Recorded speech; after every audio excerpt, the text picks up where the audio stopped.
بسم الله الرحمن الرحيم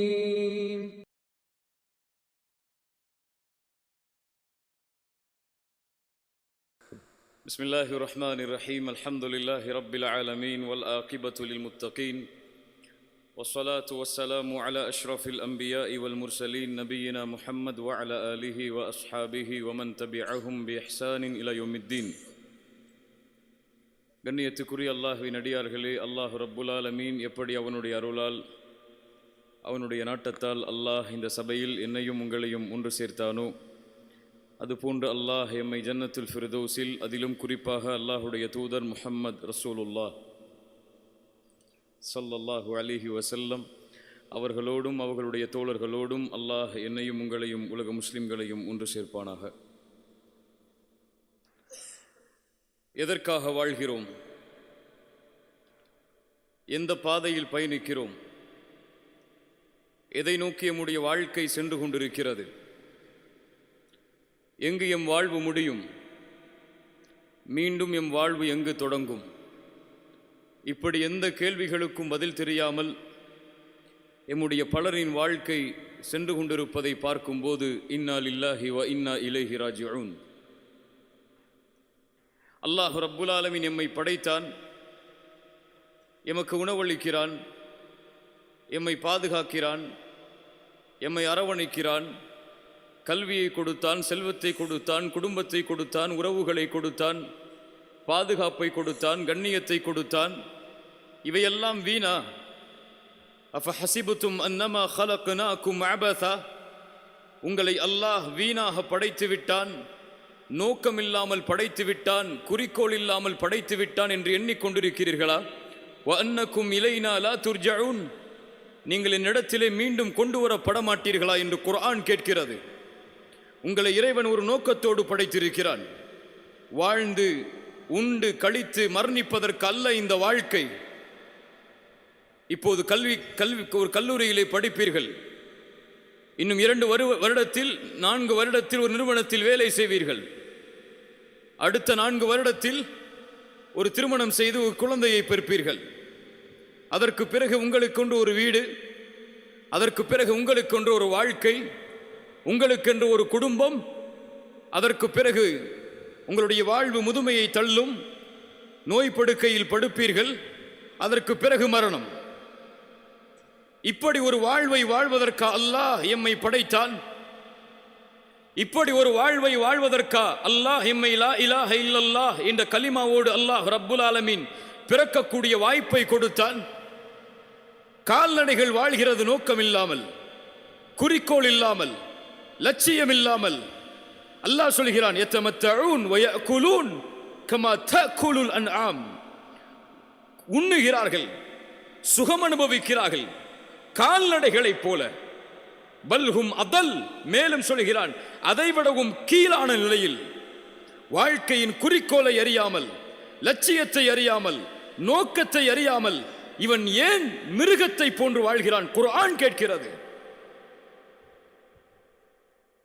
அல்லாஹ்வுடைய தூதர் ரசூலுல்லாஹி ஸல்லல்லாஹு அலைஹி வஸல்லம் அவர்களை விட இந்த வாழ்வை முழுமைப்படுத்தியவர் யார்? வாழ்க்கையின் நோக்கத்தை முழுமைப்படுத்தியவர் யார்?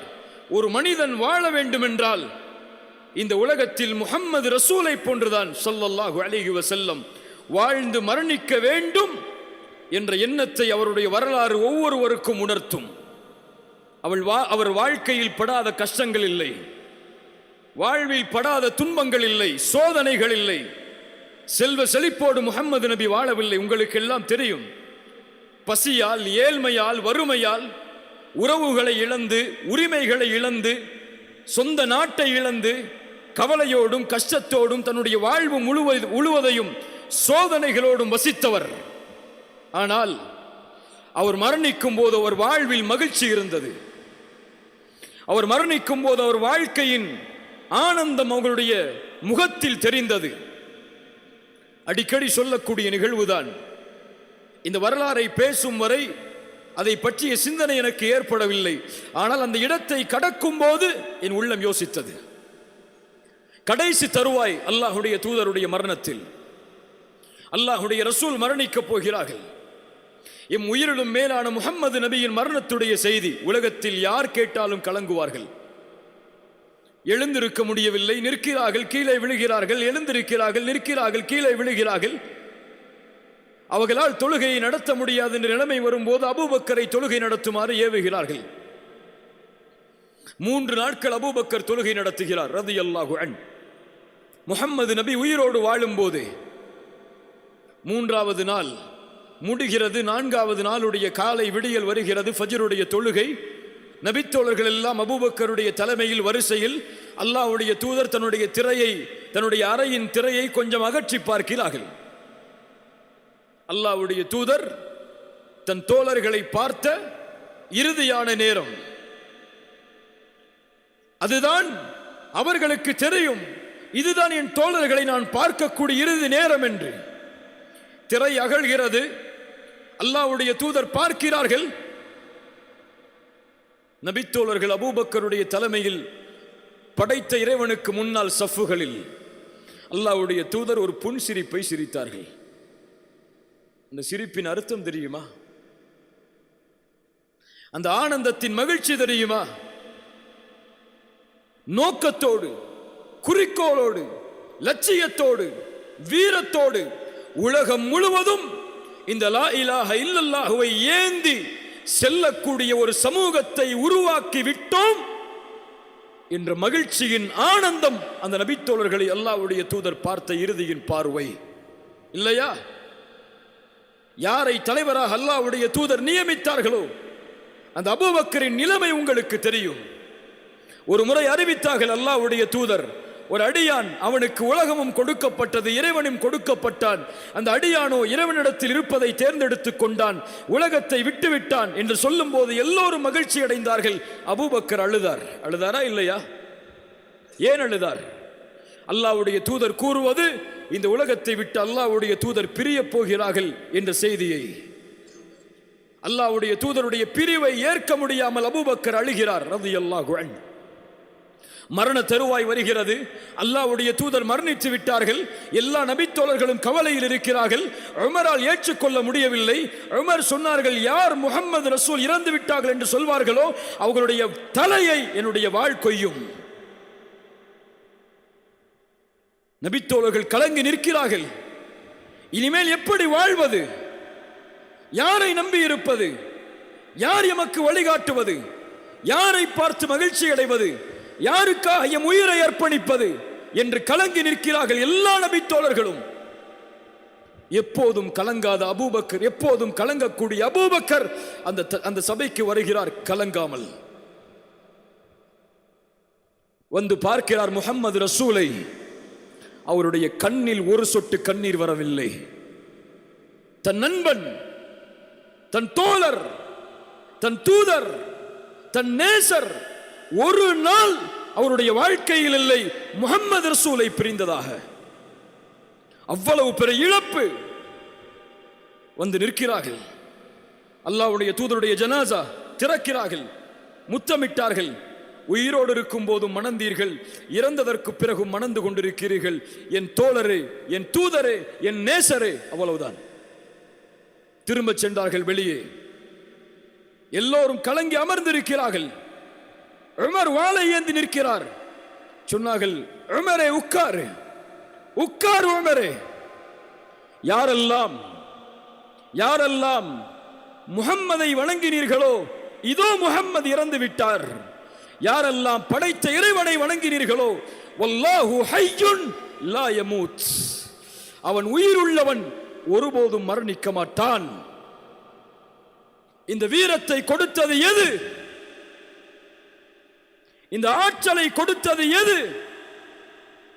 ஒரு சமூகம் தலைமை இழந்து நிற்கக்கூடாது. இந்த சமூகத்தை இந்த நேரத்தில் கலங்க வைத்து விட்டால் யார் இந்த சமூகத்தை வழிகாட்டுவது என்ற வீரத்தை அபூபக்கருடைய உள்ளத்திலே கொடுத்தது எது? ரசூல் கொடுத்த வாழ்க்கையின் நோக்கம், ரசூல் கொடுத்த வாழ்க்கையின் குறிக்கோள், லட்சியம். ஒரு சமூகத்தை உருவாக்க வேண்டும் என்ற லட்சியம், ஒரு சமூகம் கலங்கி நிற்கக்கூடாது என்ற லட்சியம், ஒரு சமூகம் படைத்த இறைவன் அமைத்த பாதையிலிருந்து திரும்பிவிடக் கூடாது என்ற லட்சியம். எந்த ரசூலுல்லாஹ் கடைசி பார்வையாக இந்த சமூகத்தை பார்த்தபோது சிரித்தார்களோ அதே ரசூலுல்லாஹ், அதே முஹம்மத் ரசூலுல்லாஹி ஸல்லல்லாஹு அலைஹி வஸல்லம் இந்த நேரத்தில் என்னையும் உங்களையும், என் உள்ளத்தில் இருப்பதையும் உங்களுடைய உள்ளத்தில் இருப்பதையும் பார்த்தால் சிரிப்பார்களா? சிரிப்பார்களா? ஒரு முஸ்லிம் மது குடிக்கிறான், சிரிப்பார்களா? ஒரு முஸ்லிம் விபச்சாரம் செய்கிறான், சிரிப்பார்களா? ஒரு முஸ்லிம் வட்டி வாங்குகிறான், ஒரு முஸ்லிம் அல்லாஹ்வுடைய தீனை, அல்லாஹ்வுடைய மார்க்கத்தை ஒரு அற்ப காதலுக்கு விலை பேசுகிறான். ஒரு பெண்ணை திருமணம் செய்வதற்காக அல்லாஹ்வுடைய மார்க்கத்தை இழக்கக்கூடிய முஸ்லிம் வாலிபர்கள் இந்த சமூகத்தில் உண்டு. ஒரு ஆணை திருமணம் செய்வதற்காக இஸ்லாமிய மார்க்கத்தை செருப்பை போன்று தூக்கி எறியக்கூடிய முஸ்லிம் பெண்கள் இந்த சமூகத்தில் உண்டு. காலையில் விழித்தாலும் பெண், இரவில் தூங்கினாலும் பெண், வாழ்க்கையே பெண். அவனுக்கு தேவை ஐ லவ் யூ என்ற வார்த்தை. இதுதான் வாழ்க்கையின் லட்சியம், குறிக்கோள், நோக்கம். அதற்காக எத்தனை ஆண்டுகளையும் தியாகம் செய்வான். ஒரு முஸ்லிம் வாலிபன் திருமணம் செய்யாமல் ஒரு பெண்ணோடு விபச்சாரம் செய்கிறான். இல்ல மாஷா அல்லாஹ், அல்லாஹ் பாதுகாத்தவர்களை தவிர. திருமணம் செய்யாமல் ஒரு பெண்ணோடு பேசுகிறான், பழகுகிறான், ஆனந்தம் கொள்கிறான். இதுவா வாழ்க்கையின் குறிக்கோள்? இந்த சமூகத்தை உருவாக்குவதற்காகவா உமர் வாழ்ந்தார் ரலியல்லாஹு அன்ஹு? இந்த சமூகத்தை உருவாக்குவதற்காகவா சுமையா கொல்லப்பட்டார்?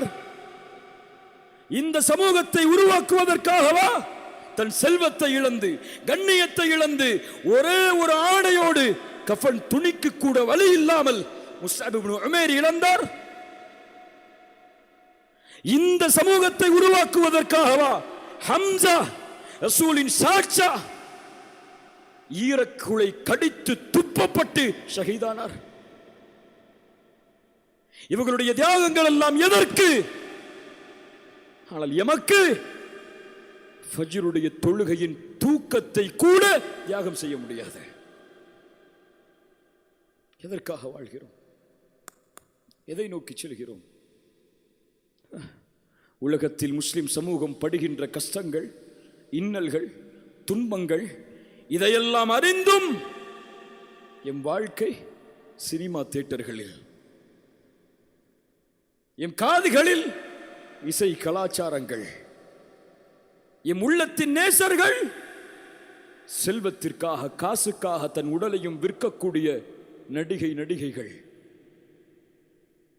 இதுவா வாழ்க்கை? இதையா சம்பாதிப்பதற்காகவா இறைவன் நம்மை படைத்தான், இந்த வாழ்க்கையை கொடுத்தான்? சமூகம் வீழ்கிறது, அழுகிறது, சிரமப்படுகிறது. ஆனால் எம்மால் முடியும் ஃபேஸ்புக்கில் ஸ்டேட்டஸ் போட, அவ்வளவுதான். உலக நாடுகளில் முஸ்லிம் குழந்தைகள் அழுகிறார்களா? 2 நாள் ஸ்டேட்டஸ் போட முடியும், 3 நாள் ஸ்டேட்டஸ் போட முடியும்.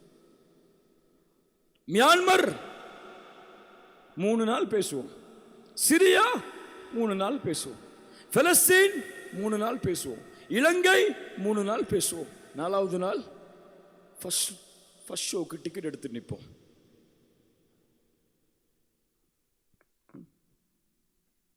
உலகத்தில் முஸ்லிம் சமூகம் வீழ்கிறது. டப்மாஷ் ஹலாலா ஹலாலான்னு பேசி ஹராமான்னு பேசிட்டு இருப்போம். மியூசிக்கலில் எங்கேயோ இருக்கு பொண்ணோட பாட்டு படிச்சுட்டு இருப்போம். இந்த சமூகத்தை முஹம்மது ரசூல் பார்த்தால் என்ன நினைப்பார்கள்? இன்னா லில்லாஹி வ இன்னா இலைஹி ராஜிஊன். சென்றது சென்றதாக இருக்கட்டும், நடப்பது நடப்பதாக முடியட்டும். இனி வீழ்வதும் வீர் கொண்டு எழுவதும் எம் கரத்தில். ரசூலுல்லாஹி ஸல்லல்லாஹு அலைஹி வஸல்லம் சொன்னார்கள், பத அல் இஸ்லாமு கரீபன் வஸயஊது கரீபன் ஃபதூபா லில் குரபா ஃபதூபா லில் குரபா ஃபதூபா லில் குரபா. இஸ்லாம் ஒன்றுமே இல்லாமல் தோன்றியது. அதுபோல் இஸ்லாம் ஒன்றுமே இல்லாமல் வீழும். எந்த நிலைமையில் ஆரம்பமானதோ அதே நிலைமைக்கு இஸ்லாம் மீண்டும் திரும்பும். கண்ணியத்தை இழப்பாய், ஆற்றலை இழப்பாய், வெற்றியை இழப்பாய், எல்லாம் இழக்கக்கூடிய ஒரு சூழ்நிலை வரும். சொல்ல ஃபுல் ஸ்டாப் வைக்கல, ஒரு வார்த்தை சொன்னார்கள், ஃபதூபா லில் குரபா. அந்த குரபாக்களுக்கு நற்செய்தி உண்டு. யார் அந்த குரபா? எந்த இஸ்லாம் ஒன்றுமே இல்லாமல் இருந்தபோது முஹம்மது ரசூலாலும் அவர்களுடைய தோழர்களாலும் இந்த உலகம் முழுவதும் எடுத்துச் செல்லப்பட்டு இஸ்லாமிற்கும் அவர்களுக்கும் கண்ணியத்தை இந்த உலகம் தேடி தேடி தந்ததோ, அது போன்று ஒன்றுமே இல்லாமல் வீழக்கூடிய நேரத்தில் ஒரு சமூகம் உருவாகும். இழந்த கண்ணியத்தையும் இழந்த வெற்றியையும் மதிப்பையும் பெற்றுத் தருவதற்காக அந்த சமூகம் வீறு கொண்டு எழும்.